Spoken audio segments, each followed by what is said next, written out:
All right, I have a question for you. Are you effectively trying to create a community of followers and make your organization's social media pages a constant source of donations? If so, this is a question that came directly from my nonprofit social media marketers Facebook group from someone in there. And I am here today to answer this question. So, how can you effectively create a community of followers and make your organization's social media pages a constant source of donation? So, this is a lot. So, I'm going to break it down on the first one. So, let's focus on effectively creating a community of followers. So, I have some questions for you. Number one, where is your audience? I want you to think about, are you on the right social media channels? This is a big one. Oftentimes we think we need to be on every single channel just because they exist, and this is not true. Oftentimes you only need a primary and a secondary channel. So for instance, in my business, I focus a lot on LinkedIn and Instagram, and YouTube is kind of my third, but I don't focus on all the rest. I use Facebook for Facebook groups, but I rarely post there. So I want you to think about, where is your audience? Look at your audience demographics, the ages, the audience that you're looking to try and attract. Does it mean that you should be jumping on TikTok? Should you not even touch TikTok? Should all of your effort be on LinkedIn? Right. So first off, think about the channels that are right for you versus thinking that you need to be on all of them. Number two, on those channels, are you providing valuable, entertaining, educational content relative to that channel? So there's something that I want you to kind of like asterisk mark down. Platform specific content is so key. The way we use Facebook versus Instagram versus LinkedIn versus YouTube, etc., is very different. Think about how you personally use Facebook versus how you would go onto YouTube. You're not scrolling through YouTube. You normally go there for a very specific piece of information. Instagram has reels. Facebook doesn't have reels, right? So you want to think about, what type of content should I be putting on this platform? It is not a repeat. Do not repurpose what you post on Facebook exactly the same way that you do on Instagram, exactly the same way you would on LinkedIn. It doesn't work like that because we're consuming content differently. So I have a cheat sheet for you. And these are the types of content that are currently working the best on each platform. Facebook, live videos and video content are incredible. Facebook spent so much money on marketing live video content, and it sends a push notification to your followers to watch. So this is key. Link out to blogs. This is a big one.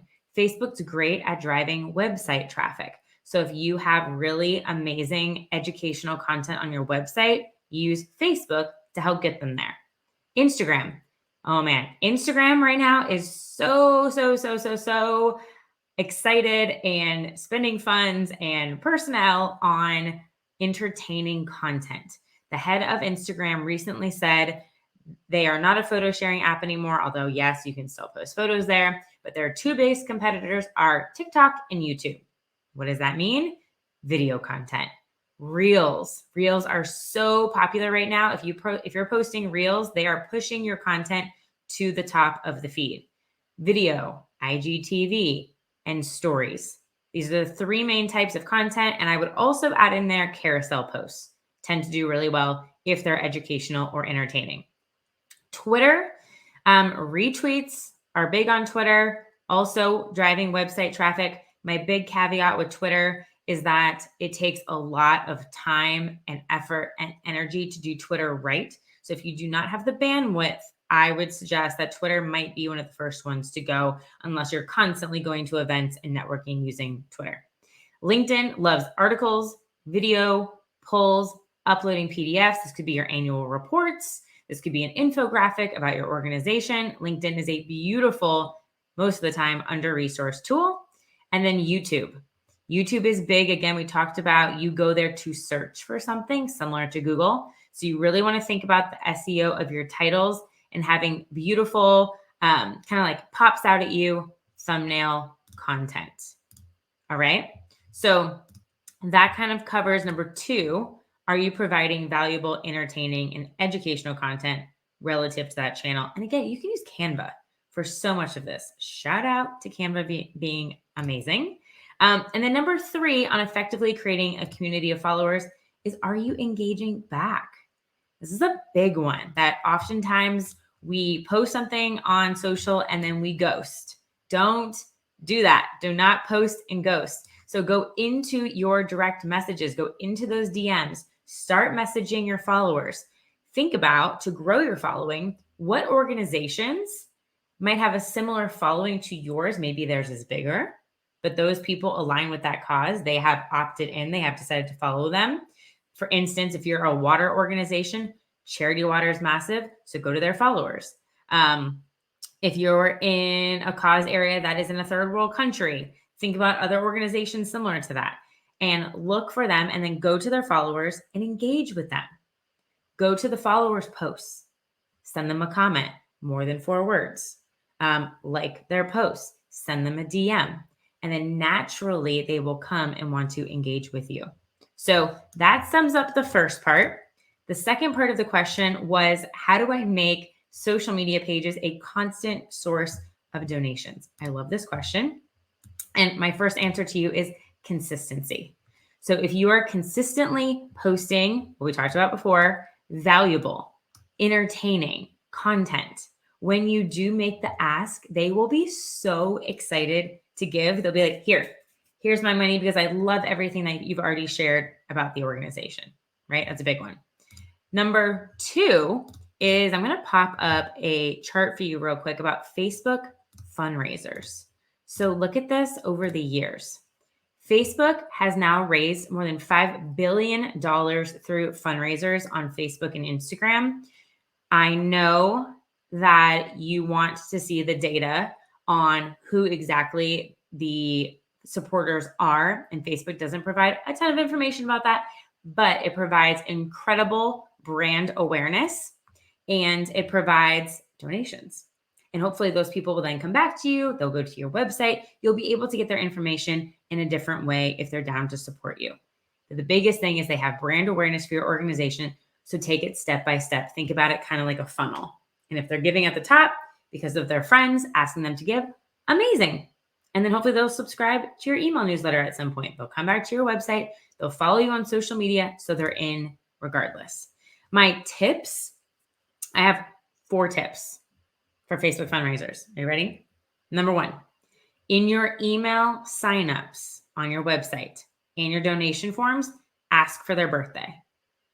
Ask your donors for their birthday. And here's why. Facebook, around the time of your birthday, you might have seen this when you log on to Facebook, they ask you to create a Facebook fundraiser on behalf of an organization. And you want your organization to be top of mind. All right. So then what you're going to do is every single month, now that you're going to start getting birthdays from people, you're going to segment them by month. And then when you send out that monthly newsletter, it might be like, hey, Pisces, hey, Cancer, hey, Virgos, or however you want to word it, or just saying happy birthday, and then instruct them with like a really simple 3-step process leading them right to your Facebook fundraiser page. And you can do that. There's a link that Facebook gives you on instructions for your organization for them to create a Facebook fundraiser, and give them a dollar goal aligned with a certain impact. People don't want to guess. Make it a very doable goal so they feel excited that they can make it happen. So like $250, $500, and tell them how they can approach that. You can get 50 friends to give $10, right? Come up with the language for them, make it super easy, provide beautiful graphics, provide the copy, and that is how Facebook fundraisers can work beautifully for your organization. Also, when it comes to thinking about adding donations, I'm going to put in here the Instagram donate button. So let me show you a couple different Instagram pages. So all the way on the left, Doctors Without Borders, they have follow and message buttons on their page. Keep Abreast has follow, message, email. And you notice on this last one, the New York Public Library, they have message, contact, donate. So if in your post, your call to action is to donate, they're not having to go to a separate website. They're literally clicking the donate button right above. So make it super easy. All right. So make it easy, not only on your social media channels, but also for your website. So if people are going to your website to give, can I find the donate button easily? Does it automatically create a pop-up for me? Or am I having to go to a separate page that has a slow load time? It's a big deal. If your website load time is more than 2 seconds, you're losing people. So that was super quick, but hopefully that was very helpful in helping you effectively create a community of followers and make your organization's social media page a constant source of donations. If you have any questions, my name is Dana Snyder. I'm the CEO and founder of Positive Equation, and you can follow me on Instagram, Positive Equation with one E in the middle, and positiveequation.com.